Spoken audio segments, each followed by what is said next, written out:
नमस्कार मित्रों, आप लोग देख रहे हैं द सनातन ज्ञान। दोस्तों, आज की इस वीडियो में हम बात करने वाले हैं कौन सी स्त्री के भाग्य में पुत्र नहीं होता है। दोस्तों, एक बार माता लक्ष्मी क्षीर सागर में भगवान विष्णु के पैर दबा रही थी। तो पैर दबाते दबाते माता लक्ष्मी ने भगवान विष्णु से कहा, हे प्रभु, मेरे मन में 3 प्रश्न उठ रहे हैं। यदि आप इन तीनों प्रश्नों के उत्तर देके आप मुझे संतुष्ट करेंगे तो मेरे मन को बहुत शांति मिलेगी। तब भगवान विष्णु कहते हैं, हे देवी, आखिर तुम्हारे कौन से 3 प्रश्न हैं? तो माता लक्ष्मी कहती है, प्रभु, मेरा पहला प्रश्न है कौन सी स्त्री के भाग्य में पुत्र नहीं होता है, और मेरा दूसरा प्रश्न है कौन सा गहना पहनने से स्त्री का दर्दनाक मौत होता है, और मेरा तीसरा प्रश्न है स्त्री का कौन सा ऐसा श्रृंगार जो उसे स्वर्ग में स्थान दिलाता है। दोस्तों, तब भगवान विष्णु कहते हैं कि हे लक्ष्मी, कि यह तुम्हारे तीनों प्रश्न बहुत ही ज्यादा महत्वपूर्ण हैं। जो भी व्यक्ति इन तीनों प्रश्नों के उत्तर समझकर इन पर्याप्त ज्ञान को अपने जीवन में उतार लेता है, उसे जीवन में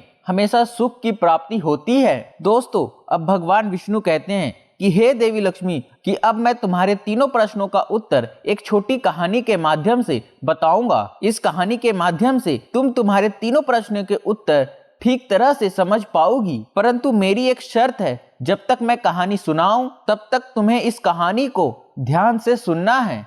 तो माता लक्ष्मी कहती है, ठीक है प्रभु, मैं आपको वचन देती हूँ। जब तक आप कहानी सुनाओगे तब तक मैं कहानी बहुत ही ध्यान से सुनूंगी। आप कृपया करके कहानी प्रारंभ कीजिए। प्रिय दोस्तों, भगवान विष्णु कहते हैं, हे लक्ष्मी, किसी राज्य में एक छोटा सा नगर था। उस नगर में एक सेठ रहता था। उस सेठ के 2 बेटे थे और उस सेठ के बेटों की शादी हो चुकी थी। सेठ की पत्नी और सेठ के बड़े बेटे दोनों का ही स्वभाव दुष्ट प्रवृत्ति का था। इसलिए सेठ की पत्नी अपनी बड़े बेटी की पत्नी के साथ बहुत ज्यादा ही प्यार करती थी, मगर छोटे बेटी की जो पत्नी थी वो बहुत ही अच्छे स्वभाव की थी और वह एक पतिव्रता स्त्री भी थी, और पूरे घर का सारा कामकाज भी वह अकेले ही करती थी। इतना कुछ होने पर भी सेठ की पत्नी और बड़े बेटी की पत्नी छोटी बहू का हमेशा ही अपमान करते रहती थी। दोस्तों, भगवान विष्णु कहते हैं, हे लक्ष्मी, सेठ के बड़े बेटे के बहू को एक बेटा था और छोटी बहू को एक बेटी थी। सेठ की पत्नी हमेशा पुत्र को लेकर सेठ की छोटी बहू को ताना मारती रहती थी, लेकिन वह क्या कर सकती थी, वह हमेशा उनकी ताने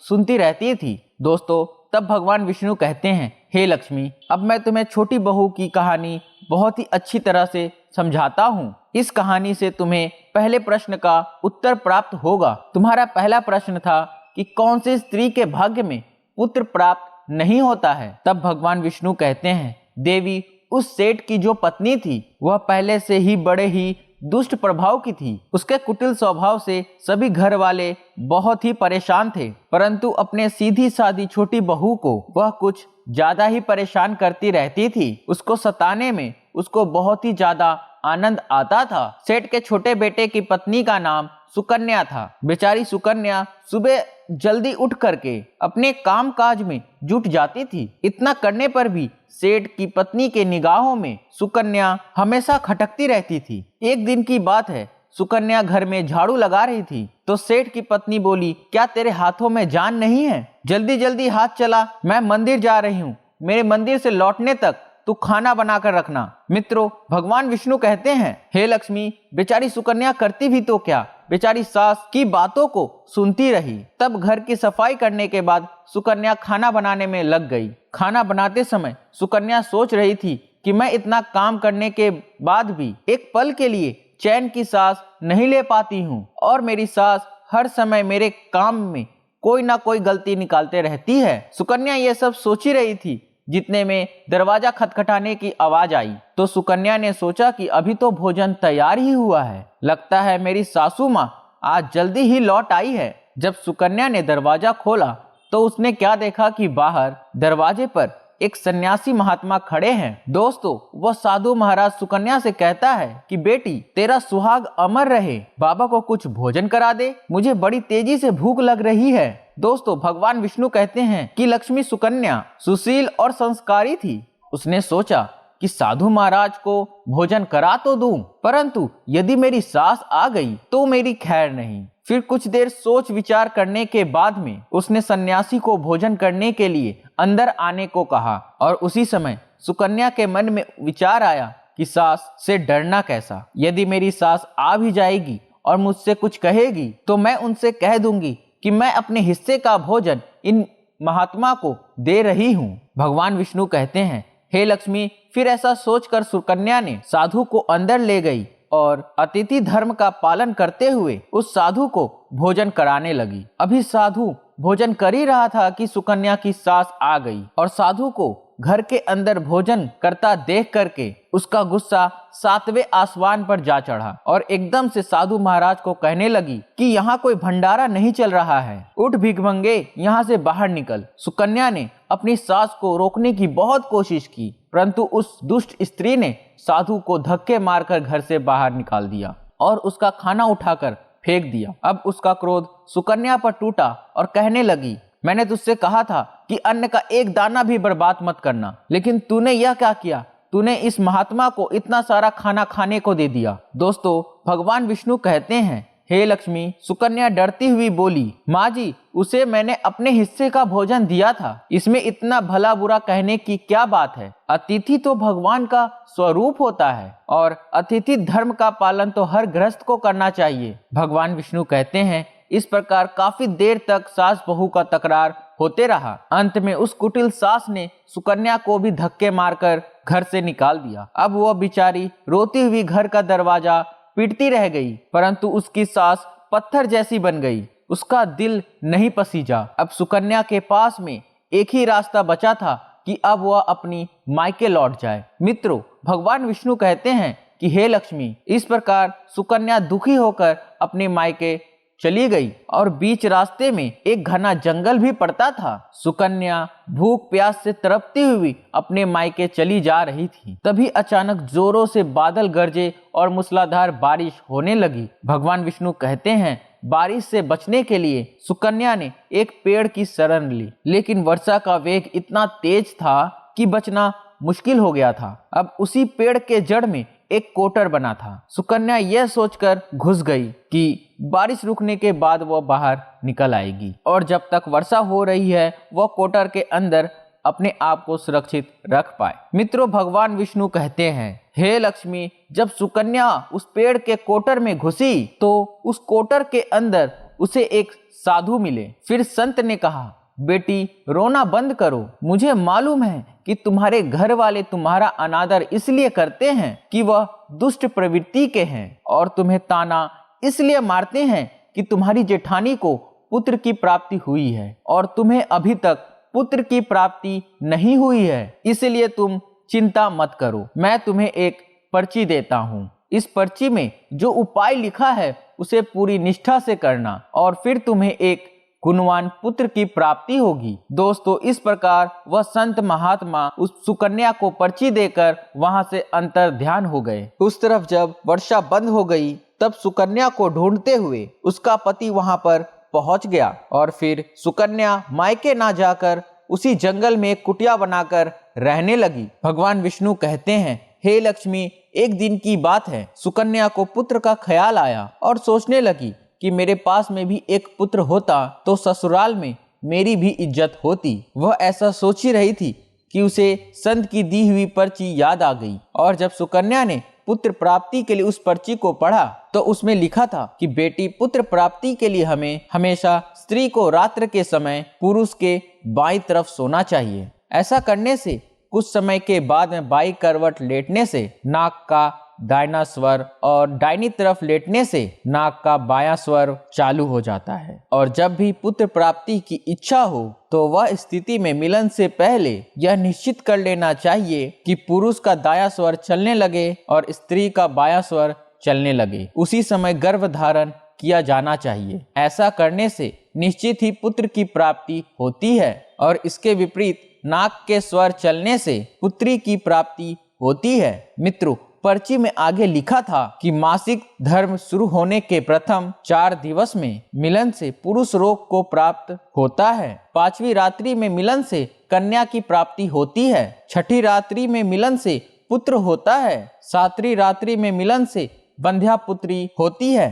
8वीं रात्रि में मिलन से ऐश्वर्यशाली पुत्र होता है। 9वीं रात्रि में मिलन से ऐश्वर्यशाली पुत्री होती है। 10वीं रात्रि के मिलन से अति श्रेष्ठ पुत्र प्राप्त होता है। 11वीं रात्रि के मिलन से सुंदर एवं अच्छे संस्कार वाली पुत्री की प्राप्ति होती है। मित्रों, भगवान विष्णु कहते हैं, हे लक्ष्मी, इस प्रकार उस सुकन्या ने 10वीं रात पति से मिलन किया और गर्भ धारण किया। अब सुबह स्नान आदि क्रिया से निवृत्त होकर पूजा पाठ करके सुकन्या का पति लकड़ी काटने चला गया। उसके पति के जाने के बाद तूफान आ गया और सुकन्या की झोपड़ी तूफान में उड़ गई और भारी वर्षा होने लगी। और फिर सुकन्या बारिश से बचने के लिए एक पेड़ पर एक पता लिखती है। यह पता उसी कोटर का था जिस कोटर में पहले सुकन्या बारिश से बचने के लिए छुप गई थी। और सुकन्या ने पेड़ के ऊपर पता इसलिए लिखा था कि जब उसका पति वापस आए तो पेड़ पर लिखा पढ़ करके उसका पति उस कोटर के पास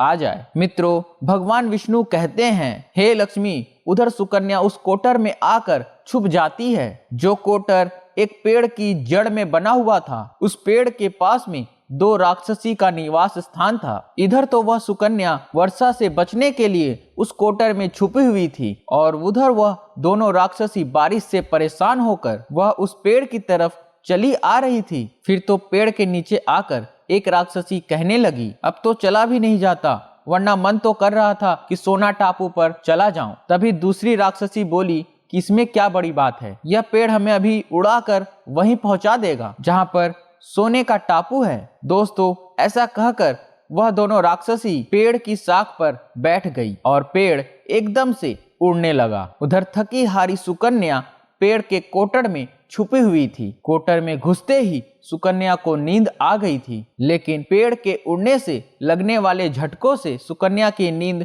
खुल जाती है और पेड़ को उड़ता देख करके वह एकदम से घबरा गई। दोस्तों, जब सुकन्या ने कोटर से बाहर देखा तो पेड़ की डाल पर 2 राक्षसी बैठी थी। अंततः सुकन्या ने परिस्थिति के साथ समझौता किया और सोचा कि जो होगा वह अच्छा ही होगा। फिर कुछ देर के उड़ान के बाद में वह वृक्ष सोना टापू के ऊपर उतर गई। उधर दोनों राक्षसी को भूख लग रही थी, इसलिए वह दोनों शिकार के तलाश में निकल गई। भगवान विष्णु कहते हैं, हे लक्ष्मी, उन दोनों राक्षसी के जाने के बाद में सुकन्या कोटर से बाहर निकली और उसने चैन की सांस ली। अब जैसे ही सुकन्या ने सोना टापू के ऊपर फैली रेत को देखा तो वह देखकर एकदम से अचंभित में पड़ गई कि यह रेत तो चमचमा रही है। और जैसे ही सुकन्या ने उस रेत को हाथ में उठाया तो एकदम से चिल्लाने लगी, अरे यह तो सोने की रेत है। और फिर सुकन्या ने अपने साड़ी की आंचल में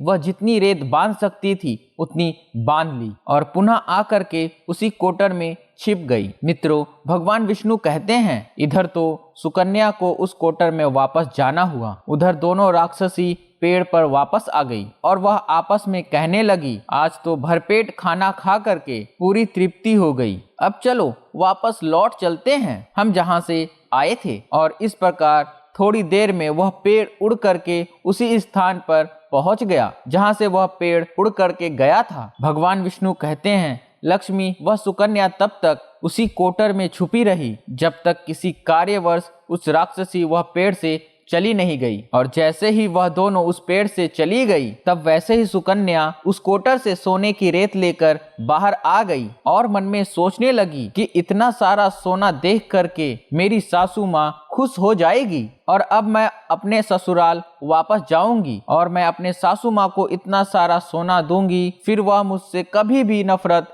नहीं करेगी और मुझसे प्यार करने लगेगी। भगवान विष्णु कहते हैं, हे लक्ष्मी, इधर तो सुकन्या ऐसा सोच रही थी, तब तक सुकन्या का पति सुकन्या को ढूंढता हुआ उसी कोटर के पास आ गया और सुकन्या अपने पति को सारी बात बताती है और अपने पति के साथ वापस अपने ससुराल पहुंच करके अपनी सासू माँ से कहती है, देखो सासू माँ, मैं आपके लिए क्या लाई हूँ। और ऐसा कह करके वह सारा सोना अपनी सास को दे देती है और उसे सोना कैसे प्राप्त हुआ वह सारी घटना भी अपनी सास को बता देती है। तब भगवान विष्णु कहते हैं, सोना लेने के बाद में सुकन्या की सास उससे क्रोधित होकर के बोली, तू बहुत कम सोना लेकर आई, तुझे वहां पर जितना सोना दिख रहा था तुझे सारा सोना लेकर आना चाहिए था। फिर अपनी सास की बात सुन करके सुकन्या कहने लगी, माँ जी, हमारी 3-4 पीढ़ियों के लिए इतना सोना काफी है। तो सास कहने लगी, अरे मूर्ख, सोना भी काफी होता है क्या? जितना हो उतना ही कम है। अब देख, मैं जाऊंगी और कितना सारा सोना लेकर आऊंगी। भगवान विष्णु कहते हैं, हे लक्ष्मी, सुकन्या ने अपनी सास को बहुत समझाया, परंतु उस दुष्ट लालची औरत के समझ में बिल्कुल ना आई। उसने सुकन्या की एक भी बात नहीं सुनी और जाकर के उसी पेड़ के कोटर में बैठ गई। उधर वह दोनों राक्षसी जैसे ही वह पेड़ के ऊपर आई तो एकदम से वह पेड़ उड़ने लगा। इधर तो पेड़ उड़ता हुआ जा रहा था, उधर तो वह सुकन्या की सास मन ही मन में बहुत ही खुश हो रही थी कि आज मैं बहुत सारा सोना एक साथ बटोर कर लाऊंगी। भगवान विष्णु कहते हैं, इधर तो सुकन्या की सास अपने मन में खुशियां मना रही थी। उसी समय एक राक्षसी कहने लगी, चलो आज स्वर्ण द्वीप पर ना चल के मत्स्य द्वीप पर चलते हैं, आज मछलियां खाने का बहुत मन कर रहा है। और जैसे ही राक्षसियों ने मछली खाने का मन बनाया, वैसे ही वह पेड़ मत्स्य द्वीप की तरफ उड़ चला। भगवान विष्णु कहते हैं, हे लक्ष्मी, इस प्रकार राक्षसियों की बात सुनकर पेड़ के कुटर में बैठी वह लालची स्त्री स्वयं पर संयम नहीं रख सकी और एकदम से बोल पड़ी, अरे तुम सोना टापू क्यों नहीं जा रही हो? मत्स्य द्वीप मत जाओ, सोना टापू पर चलो। अब जैसे ही उस लालची स्त्री इतना आवाज दी तो राक्षसियों ने समझ लिया कि इस पेड़ के कोटर में कोई जरूर छिपा है और वह एकदम से जैसे ही उस कोटर में प्रवेश किया और फिर जैसे ही उन दोनों राक्षसियों ने उस लालची स्त्री को देखा तो एकदम से उसे उठा करके पेड़ से नीचे फेंक दिया और धरती पर गिरते ही उस लालची स्त्री की मौत हो गई। अब जैसे ही सूचना उसके घर वालों को मिलती है तो उस स्त्री का पति यानी सुकन्या का ससुर सुकन्या के पास जाता है कि बेटी, मैं तो उसे पहले से ही समझाता था कि तू ऐसा काम मत कर, कभी भी किसी को लालच नहीं करना चाहिए और बहुएं बेटी की तरह होती है और उन्हें प्यार देना चाहिए, मगर उसने मेरी एक भी बात ना मानी और उसे उसके कर्मों का फल आज मिल गया। भगवान विष्णु कहते हैं,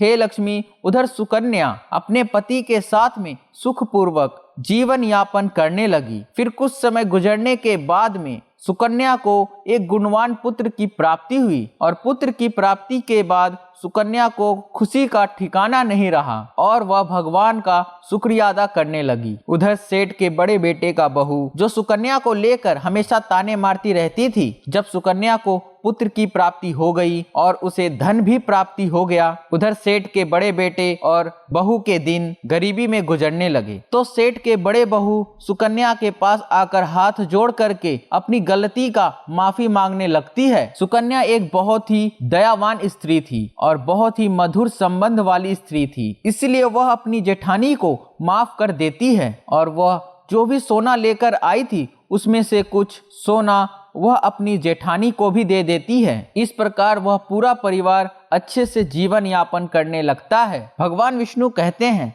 लक्ष्मी, इस प्रकार जब समय धीरे धीरे सुख पूर्वक व्यतीत होने लगा तो सेठ की बड़ी बहू का जो पुत्र था वह अवगुणी था, इसलिए वह सारा धन अवगुणों में बर्बाद कर दिया और सुकन्या का जो पुत्र हुआ था वह बहुत ही गुणवान था। वह अपने जीवन में इतना आगे बढ़ा कि वह अपने माँ बाप का नाम रोशन कर दिया और जब सुकन्या और उसके जेठानी का जीवन समाप्त हुआ तो सुकन्या को स्वर्ग की प्राप्ति हुई और उसकी जेठानी को नरक में स्थान मिला। भगवान विष्णु कहते हैं, लक्ष्मी, तुम्हारा पहला प्रश्न था कि कौन सी स्त्री के भाग्य में पुत्र की प्राप्ति नहीं होती है, तो समझ लो संत के द्वारा दिए गए पर्चे के विपरीत जो कार्य करते हैं उनके भाग्य में पुत्र योग नहीं होता। भगवान विष्णु कहते हैं, लक्ष्मी, तुम्हारा दूसरा प्रश्न था कि कौन सा गहना पहनने से स्त्री या पुरुष की दर्दनाक मौत हो जाती है, तो समझ लो वह है लालच रूपी गहना जो सेठ की पत्नी ने पहना था और खूब सारा सोना लाने के लालच में कोटर में घुस गई और राक्षसियों द्वारा नीचे फेंक दिए गए और नीचे गिरने के कारण सेठ की पत्नी की दर्दनाक मौत हो गई। इसलिए मित्रों, लालच रूपी गहना कभी नहीं पहनना चाहिए। भगवान विष्णु कहते हैं, लक्ष्मी, अब तुम्हारा तीसरा प्रश्न था कि कौन सा श्रृंगार करने से स्त्री को स्वर्ग पर स्थान मिलता है, तो वह चरित्र रूपी श्रृंगार यानी कि चरित्रवान और पतिव्रता स्त्री सेठ की छोटी बहू सुकन्या की तरह मृत्यु के बाद स्वर्ग में जाती है। इसलिए हर विवाहित स्त्री को पतिव्रता और चरित्रवान होना चाहिए। तो मित्रों, उम्मीद करता हूँ यह वीडियो आप लोगों को बहुत ही अच्छा लगा होगा। अगर आप लोगों को यह वीडियो अच्छा लगा है मित्रों तो कमेंट बॉक्स में जय माता लक्ष्मी और जय विष्णु भगवान अवश्य लिख देना। और मित्रों, अगर आप लोग अभी तक वीडियो को लाइक नहीं किए हैं तो वीडियो को एक लाइक करके चैनल को सब्सक्राइब अवश्य कर देना, ताकि इसी तरह का वीडियो सबसे पहले आपको देखने को मिलते रहे। तो मिलते हैं हम मित्रों अगले वीडियो में एक नई जानकारी के साथ, एक नए ज्ञान के साथ, एक नए थॉट्स के साथ। तब तक के लिए नमस्कार दोस्तों।